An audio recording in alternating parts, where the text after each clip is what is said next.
At this hour. I mean, we've got a couple of candidate events that are going on. But outside of this country, and something that, I don't know, a lot of people thought they wouldn't see in their lifetimes, is this normalization of relations between the United States and Cuba. And the president and the optic of him being in that country, legitimizing, in some eyes, legitimizing where that country is. Your thoughts? That to me is a sign and symbol of the weakness of our foreign policy. This isn't Nixon going to China.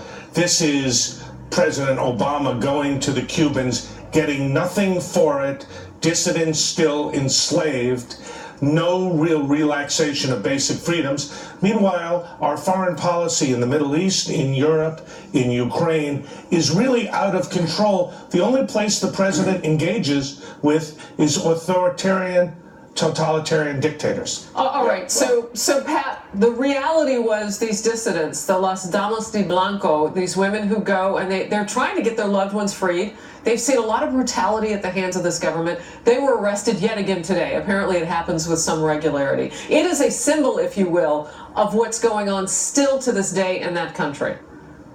Yes, and by arresting them today, they essentially stuck their thumb their nose at Obama, who said he wanted to engage the dissidents. Look, all he's doing is affirming a tyranny. He could not go to Paris. He could not go to Paris after the first attacks or the second attacks and stand with our allies. But he can go to Cuba and, as I said, affirm tyranny and get nothing for it, as Doug said. This is just despicable, frankly. John, your thoughts? Well, he started his presidency out. His first foreign tour, remember, was known as the Apology Tour, where he apologized for everything America had ever done in the world.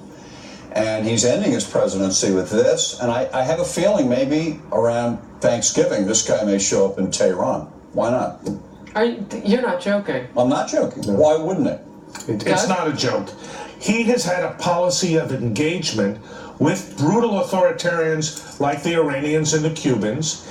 He did not support the color revolution. I believe it was 2010, if I have the year correct, when the Iranian people voted against the mullahs. He didn't support him, and candidly, John is probably right.